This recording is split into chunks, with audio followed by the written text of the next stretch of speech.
서울은 2040년도까지 어떻게 변할 거에 대해서 나오게 되는데, 이 중에 특징은 3개가 11개의 지역 안에 있다가 얘도 역시 광역으로 갑니다. 여러분 생각엔 지역이 좋을까요? 광역이 좋을까요? 동대문, 망우, 미아 이렇게 쭉 있는데, 성수랑 신촌이랑 마포도 역시 연신내도 있고 목동도 있고, 마지막으로는 천호길동도 있는데 보시면 알겠지만 대한 부분입니다. 그린벨트가 해제되지 않겠느냐 이런 얘기가 있는데, 제 판단으로는 이 계획이 나온다면 어떻게 나올지에 대해서 이제 한번 뚜껑을 열어보도록 할게요. 안녕하세요. 여러분의 부동산 투자 얘기를 환하게 밝혀드리는 정준환의 부동산 레시피입니다. 한 주간의 핫한 뉴스를 쉽고 빠르게 설명해 드리는 이슈 레시피입니다. 뉴스 나온 기사 중에 이런 내용이 있어요. 12월 달에 서울에 도시 기본계획, 2040 기본계획이 나올 거다라는 그런 오세훈 시장의 얘기가 있었죠. 자, 그러면 서울은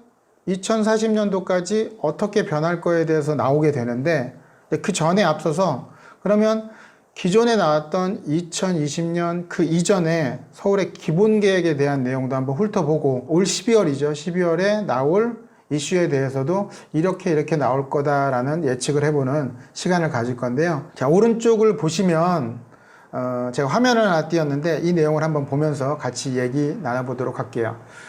자, 2000년 이후에 서울 도시기본계획에 대한 변천, 이런 내용이 지금 자료를 띄워놨는데요. 수립했던 건 2000년도에 도시기본계획, 서울의 기본계획은 수립했던 건 1990년도였죠. 90년도에 목표는 2000년까지 이렇게 개발할 겁니다 라는 내용이 보시는 화면에 나와 있고요. 2011년도까지 서울의 도시기본계획은 이렇게 할 겁니다 라는 것도 과거에 1997년도에 수립을 했죠. 이때 당시에는 하나의 도심에 4개의 부도심, 11개의 지역을 중심으로 해서 개발한다. 그러니까 도심은 하나였다 라고 보시면 되겠고, 2020년도에 대한 서울 도시 기본계획은 2006년도에 수립을 했어요. 이때 당시에는 하나의 도심에 5개의, 하나의 도심, 5개의 부도심, 11개의 지역, 그 다음에 53개 지구 중심으로 개발을 이렇게 서울을 할 겁니다 라는 계획이었죠. 그리고 이제 바로 예전에 나왔던 2030년도까지의 서울의 도시 기본계획의 모습은 3개의 도심, 2014년도에 이제 수립을 했던 건데요. 3개의 도심, 그 다음에 7개의 광역, 12개의 지역으로 나눠서 이렇게 개발할 겁니다. 그 이후에 53개 지구에 대해서 얘기를 했죠. 좀 어려울 수도 있는데 이런 거예요. 그러니까 서울을 10년 단위로 떨어뜨려서 이렇게 개발을 할 겁니다. 여러분들 이렇게 계획할 거니까 참고하세요 라는 내용이다 라고 보시면 돼요. 자, 그러면 2030년도 서울까지에 대한 서울의 도시기본계획은 2030년도까지 장기적인 플랜이다 이렇게 이해하시면 좋을 것 같고요.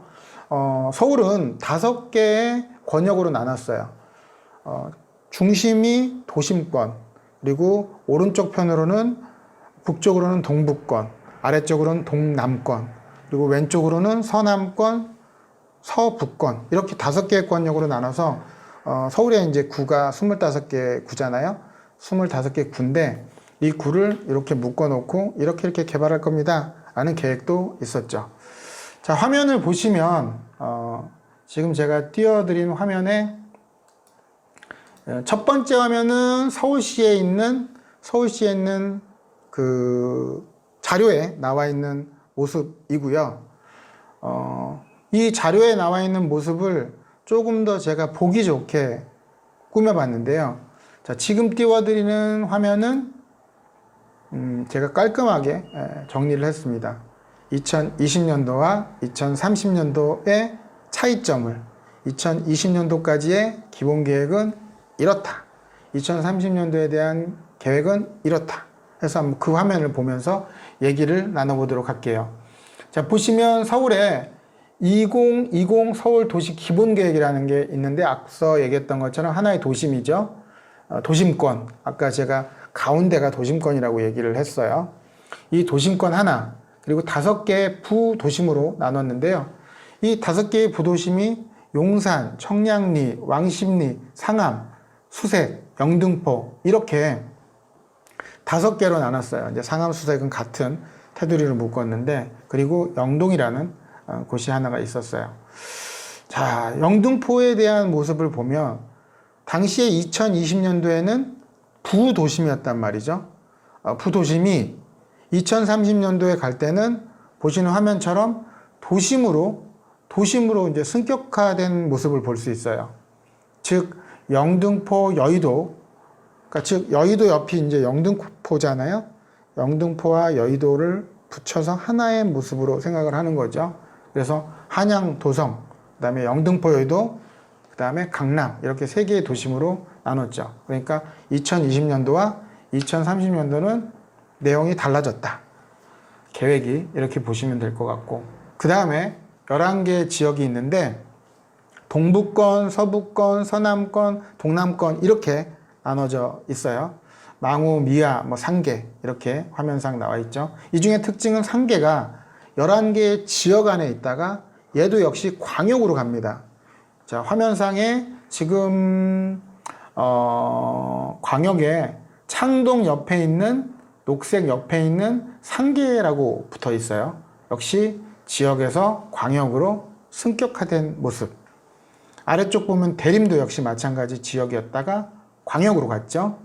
잠실도 지역이었다 광역으로 간 모습을 볼 수 있겠어요. 여러분 생각엔 지역이 좋을까요? 광역이 좋을까요? 당연히 광역에 묶여있는 개발 계획이 좋겠죠. 이런 식으로 많이 바뀌어 있다. 2020년도와 2030년은 많이 바뀌어 있죠. 그게 전체적으로 다 뜯어 고친 건 아니지만 말이죠. 자, 그러면 서울시 자료 중에 하나를 또 볼게요.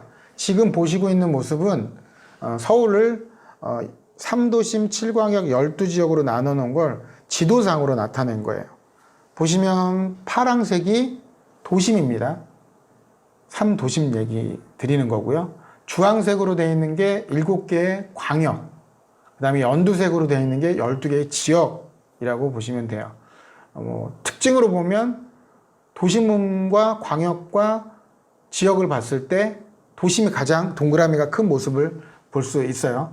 그만큼 이제 도심에 대한 뭐라고 해야 될까요? 도심에 대한 부분을 관심 가져라? 이렇게 표현할 수 있을까요? 그럴 것 같아요. 자, 서울시 자료 또 하나 볼게요. 지금 보시고 있는 화면은 서울시에서 3개의 도심을 이렇게 개발할 겁니다 라는 얘기인데, 구체적으로 보면 국제라는 단어가 있어요. 즉 3개의 도심은 국제적인 기능을 할 수 있게끔 만든 것이다 라고 보시면 되겠고요. 한양도성은 국제적인 문화교류 기능, 영등포, 여의도는 국제금융 중심에, 강남은 국제 업무 중심으로 어떤 계획이 있다라는 것을 보실 수 있어요. 다음 장으로 보면 용산은 국제 기능을, 청량리, 왕십리는 상업 문화 중심으로, 또 창동, 상계는 지역 고용 기반을, 상암수색은 광역적 고용 기반을 구축으로 계획을 짜서 균형 발전하겠다라는 게 서울시의 생각이었고요. 또다시 광역 쪽을 한번 볼게요. 다음 장은 마곡과 가산대림, 잠실에 대한 부분입니다. 자, 마곡은 신규 지식 기반 산업, 가산대림은 고용 기반을, 잠실은 관광 쇼핑을 구축하겠다. 다 일자리라는 거를 알 수 있어요. 이렇게 이제 광역도 일자리 부분에 대한 얘기를 했고요. 그 다음에는 한번 지역을 볼까요? 지역은 자, 화면상에 띄었던 것처럼 동대문, 망우, 미아 이렇게 쭉 있는데, 대체적으로 보면 동대문도 패션, 망우도 상업문화, 미아도 상업문화, 성수랑 신촌이랑 마포도 역시 업무 기능이라든가 일자리에 대한 부분들을 계획이 짜 있다라는 모습을 볼 수 있을 거예요. 고용 기반과 자족성 강화에 무게감을 둔 거죠. 자, 일단은 12개 지역이니까 상당히 많아요. 연신내도 있고 목동도 있고 마지막으로는 천옥일동도 있는데 전부 다 보시면 알겠지만 일자리에 대한 부분입니다. 그러니까 서울에서 계획을 할 때 일자리에 대해 무게감을 두면서 어떤 동부권도 그렇고 서부권도 그렇고 이 지역에는 자족도시로서의 기능을 할 수 있게끔 만드는 거죠. 그런 계획들이 주로 나와 있다라고 보시면 될 것 같아요. 다음 페이지 한번 볼게요. 서울시 개발 계획입니다. 오른쪽 편으로 지도상으로 보면 3도심 7광역 12지역이라고 해서 서울의 2030 플랜이 되어 있고, 색깔은 지금 어떤 이제 뭐 회색으로 되어 있는 곳들이죠. 그 다음에 파란색으로 되어 있는 곳들이 바로 53개 지구인데, 이곳이 생활권 계획 지구라고 해서 상업지역을 확대하려고 했던 그런 지역입니다. 제가 이제 이 부분을 얘기 드리는 건 뭐냐면, 자, 2040년도에는 이렇게 변할 거야 라는 예측을 하기 위해서 그 전에 2030년도까지 계획, 2014년도에 발표한, 수립했던 그 계획을 한번 참고해서 보자는 거고요. 앞서 보여드렸던 2020년도의 계획과 2030년도의 계획은 약간의 변화가 있고, 2030년도 계획과 2040년도까지의 계획은 약간의 또 변화가 생길 거라는 거죠. 자, 최근에 이슈 나왔죠. 앞서 설명드렸던 것처럼 2040년도까지의 서울의 이슈, 뭐 보시면 서울시 오세훈표 주택 정책 속도 낸다, 이런 게 8월 30일 날 기사가 나왔고요.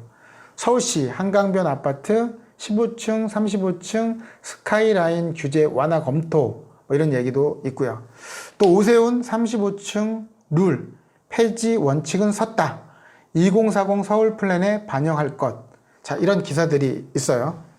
자, 어쨌든 연말에 특별한 이변이 없는 한 2040 서울에 대한 계획은 나올 거고요. 이 계획이 나온다면 어떻게 나올지에 대해서 이제 한번 뚜껑을 열어보도록 할게요. 자, 2040 서울의 기본 계획이 어떻게 나올 것이냐, 어떤 지역이 과연 이슈가 되고 호재를 볼 것이냐에 대한 얘기를 한번 해볼게요. 자, 일단은 한강변에 대한 개발 계획은 나오겠죠. 두 번째는 재건축에 대한 규제 완화, 뭐 예를 들자면 안전진단에 대한 뭐 그런 부분들이 좀 완화가 된다든가, 또 생활권 계획지구, 제가 앞서 얘기했던 것처럼 이런 지역들에 대해서 뭐 상업지역으로 확대하는 부분에 대해서도 검토가 될 것 같고요. 또한 뭐 역세권 개발, 중공업지 개발, 이런 거에 대한 얘기도 서울의 공급이 부족하기 때문에 계속적으로 얘기는 나올 것 같습니다. 자, 그리고 한강변에 대한 개발 계획은 층고에 대해서 35층 층고에 대해서 좀 더 높게 지을 수 있는 그러한 부분들도 뭐 얘기가 나오겠죠. 뭐 2종 일반 주거지역, 3종 일반 주거지역들이 뭐 층고 제한이 35층, 7층 이하 이렇게 나왔던 것들이 좀 더 높게 지을 수 있는 그러한 부분들도 나올 겁니다. 자, 그러면 화면을 보면서 제가 하나 띄워놓은 거를 보면서 얘기할 건데요. 자, 일단은 지역을 좀 더 크게 얘기했다면 5개의 권역으로 나눠서 이 지역에 어떤 지역들이 조금 더 관심 가져야 되나, 이 얘기를 할 건데요.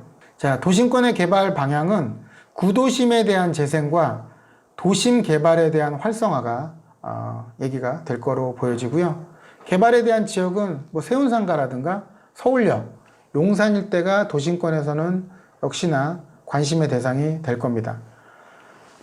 자, 동남권 같은 경우는요, 강남 4구 이렇게 표현하죠. 동남권은 뭐 서초구, 강남구, 강동구, 그 다음에 송파구, 이렇게 4개의 동남권의 어떤 개발 방향은 국제교류 복합지구에 대한 얘기는 계속 나올 거예요. 뭐 국제교류 복합지구는 잠실 종합운동장부터 코엑스까지 이 일대를 국제교류 복합지구라고 하는데, 이 지역에 대해서도 꾸준히 관심의 대상이 될 거로 보여지고요. 그 다음에 이제 대규모 업무시설이 확대될 겁니다. 그래서 삼성과 잠실, 잠실과 천호, 이렇게 이어지는 뭐 마이스 산업과 관광벨트가 형성이 될 거고요. 강남과 양재, 수섬, 운정, 판교, 이 일대도 뭐 IT 벤처 산업에 대한 벨트로 개발 지역들은 관심의 대상이 될 거고요. 자, 그러면 이번에는 동부권에 대한 얘기를 할게요. 역시 한강을 기준으로 해서 북쪽으로 얘기를 할게요. 이곳은 자족기능에 대한 확대가 될 겁니다. 그래서 청량리, 왕십리역 일대도 계속적으로, 또 성수, 창동, 상계, 군자, 그리고 이제 요번에 수혜가 추가적으로 될 게 성수 전략정비구역 같은 경우는 층고에 대한 규제가 있었는데 이 층고 완화가 된다면 수혜를 볼 곳 중에 한 군데라고 볼 수 있고요.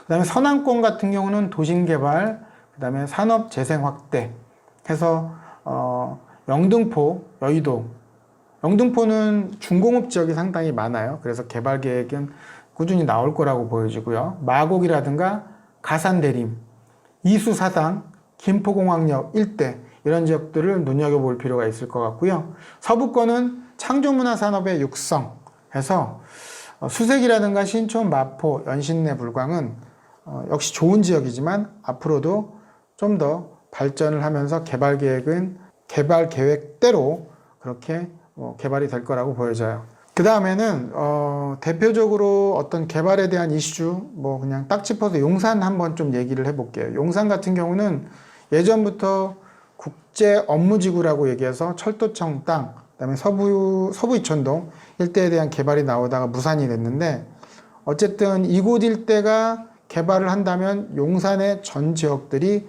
들썩들썩 거릴 거로 보여지는데요. 현재는 한강대로를 중심으로 해서 오른쪽, 왼쪽 한강로 일대들이 개발을 했고 하려고 하는 곳들입니다. 이곳이 이제 용산에서 가장 비싼 지역 중에 하나인데요. 이곳들도 역시 자금력이 된다면 관심을 가지면 좋을 것 같고, 그다음에 용산에서 한강로뿐만 아니라 원효로라든가 청파, 서계, 문배, 동 이런 지역들도 관심의 대상이 될 것 같아서 자금에 맞게끔 또 눈여겨서 보시면 좋을 것 같습니다. 자, 그러면 정리를 한번 해볼게요. 한마디로 얘기해서 2040 도시 기본계획은 2030년도까지의 계획이 있었던 그 내용과 전면적인 재검토는 아닐 것 같고요. 일부에 대한 수정이 될 거라고 판단되고요. 혹 그린벨트가 해제되지 않겠느냐 이런 얘기가 있는데 제 판단으로는 그린벨트를 손댈 것 같지는 않아요. 따라서 그런 기대감은 조금 줄이시는 게 좋지 않을까 싶습니다. 자, 영상 잘 보셨나요? 더 궁금하신 사항이 있으면 댓글로 남겨주시면 제가 꼼꼼하게 또 답변을 드리도록 하겠습니다. 자, 혹시 댓글로 남기기에 어려운 내용도 있을 거예요. 그러면 정준환의 부동산 레시피 카카오 채널이 있거든요. 이 채널에 가입하셔서 댓글로 남겨주시면 제가 자세하게 또 설명을 드리고 대화를 나누도록 하겠습니다. 자, 앞으로도 최신 정책 이슈 받아보시려면요. 구독, 좋아요, 또 알림 설정 해주시면 저에게 또 큰 도움이 될 것 같고요. 자, 오늘도 정준환의 부동산 레시피였습니다. 오늘도 좋은 하루, 가슴 뛰는 삶 되세요.